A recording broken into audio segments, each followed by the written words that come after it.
berfirman, "Lan tanalul birra hatta tunfiqu mimma tuhibbun." Kamu tidak akan mendapatkan kesempurnaan pahala sebelum kamu mensedekahkan sesuatu yang terbaik. Itu kata Allah Subhanahu wa taala surat Ali Imran 92. Allah berfirman juga, "Ya ayyuhalladzina amanu anfiqu min thayyibati ma razaqnakum ma kasabtum wa mimma akhrajna lakum minal ardi wa la tayammamul khabitha minhu tunfiqun." Surat Al-Baqarah 267. Allah Subhanahu wa taala berfirman, "Wahai orang yang beriman, berinfaklah ya min thayyibatin, dari hasil yang baik." Thayyibat jamak, min thayyibat yang baik-baik. Maka sabtum, dari yang kamu kerjakan, ya, karena kamu cari nyambut gamelan, buka warung, buka toko, atau kerja di pabrik. Hasil pekerjaan yang baik itu infakkan, dan apa yang telah kami sediakan kepada kalian dari bumi. Wala tayammamul khabitha minhu tunfiqun. Jangan kamu pilih yang jelek-jelek untuk disedekahkan. Seperti kopil itu dulu kan waktu disuruh sedekah dia nyari hasil bumi yang paling jelek. Dia nyari paprika bosok, wortel bosok, kubis sudah uleran, dikumpulkan sama dia, disedekahkan, tidak diterima sama Allah. Sedekahnya Habil, kambing yang paling semok, paling gemuk, diterima sama Allah. Ngamuk Kopil, dibunuh Habil sama Kopil. Gara-gara apa? Tidak terima keputusannya Allah tadi. Ya, makanya disuruh hati-hati oleh Allah. Lalu infak yang baik, jangan beri gedang sing wis memang, sehingga kalau tidak bisa memberi yang baik, jangan memberi. Kasarnya itu seperti itu. Karena memberi sesuatu yang buruk itu seperti pelecehan. Kan ngoten. Nah, ini disebutkan hadis tadi yang sampun diwaos oleh Syaroni tadi dari sahabat Anas radhiyallahu anhu qala, karena Abu Thalha, sahabat Rasul bernama Abu Thalha. Beliau adalah paling kayanya sahabat Ansor. Sahabat Ansor itu orang Madinah. Hasil dari kebun kurma. Di sana,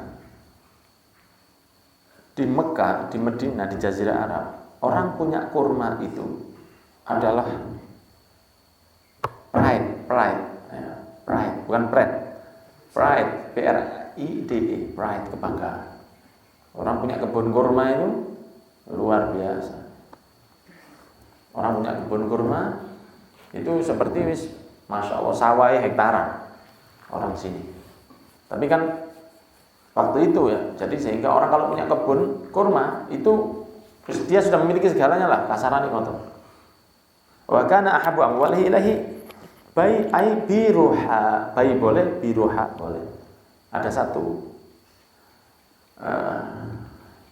tamannya atau ladang kurmanya itu namanya Bayruha.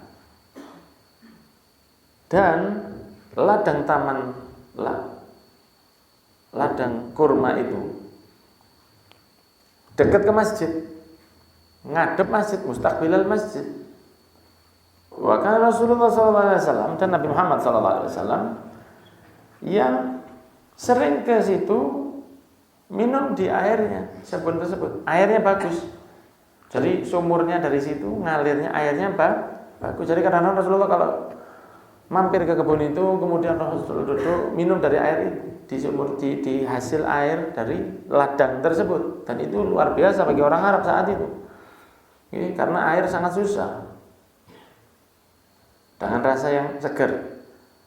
Ketika sahabat Tolha mendengar ayat ini, qoma Abu Thalha, dikatakan oleh sahabat Anas, ketika sahabat Tolha mendengar ayat ini, ngadeg kepada Nabi Muhammad SAW.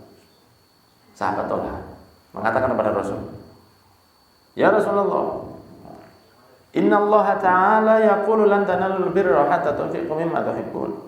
Sesungguhnya Allah telah berfirman, tidaklah kamu mendapat kebaikan kecuali kamu menyedekahkan dari hasilmu yang terbaik. Wa inna ahabba mali ilayya bayruha. Sebetulnya harta saya, hasil saya yang paling saya cintai bayruha, ladang kurma. Wa innaha shadaqatun lillahi ta'ala. Ya Rasulullah, ini sekarang saya sedekahkan lillahi ta'ala. Arju birraha wa dhukhraha indallahi ta'ala. Saya mengharapkan kemuliaan di sisi Allah. Fada'ha ya Rasulullah haitsu arakallah. Maka jadikan seperti yang engkau harapkan ya Nabi. Sesuai yang Allah memberimu petunjuk atau firasat. Faqala Rasulullah SAW, bakhin. Bakhin itu sip. Bakhin, bagus kamu, jos. Dzalika malur rabih, itu harta yang untung itu. Itu harta yang menguntungkan. Dzalika malur rabih, diulang 2 kali Rasul. Saya sudah bahas kemarin Sabtu di masjid bahwa bahasa Arab kalau diulang 2 kali berarti pasti sesuatu yang genting. Apa namanya? Fa inna ma'al usri yusra, inna ma'al usri yusra. Kalau yang diulang 2 kali pasti genting. Al-haqqah, mal haqqah, wa ma adraka mal, pengen telu tambahannya. Nah, kalau sudah diulang berarti berat. Ya, berat. Maka Rasulullah mengatakan dzalika malun rabih, dzalika malun rabih. Itu harta yang baik, itu harta yang untung. Waqad sami'tu ma qulta. Saya sudah mendengar apa yang kamu katakan wahai Talha, kata Rasulullah. Ini ara anta ja'ala fil aqrabin. Kayaknya sepertinya kamu akan menjadikannya kamu bagi ke keluargamu. Pak D, Mbak, misanan. Itu.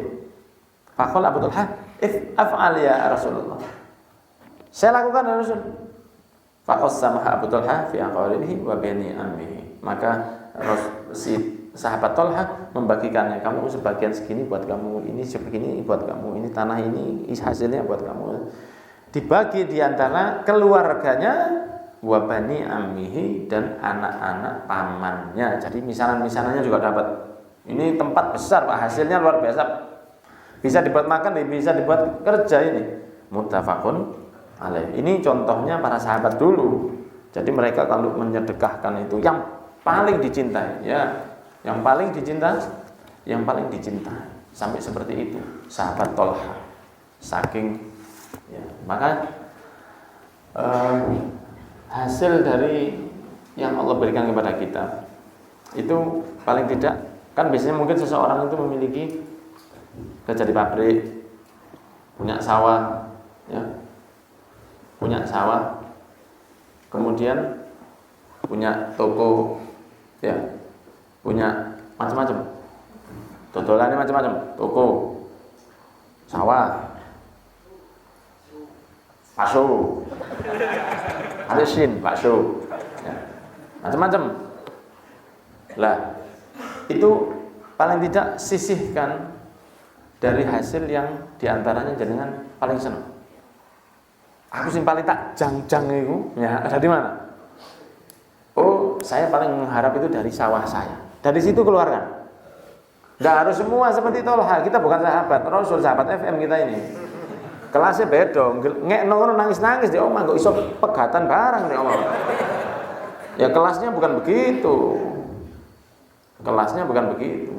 Kalau mau ya monggo, ya jadi orang mulia jenengan. Tapi kalau misalnya tidak, walhasil pilihlah. Kalau bisa dikeluarkan dari semuanya. Oh, saya ada hasil sawah. Oh, saya ada hasil jual dari susu. Oh, saya ada hasil juga dari toko palen di rumah. Ini ada hasil, ini ada hasil, ini ada hasil. Keluarkan semua. Tapi ambillah dari yang paling jenengan seneng, itu yang paling banyak. Karena itu moksonya lebih besar. Dan memaksa yang lebih besar, pahalanya lebih banyak. Understand ya?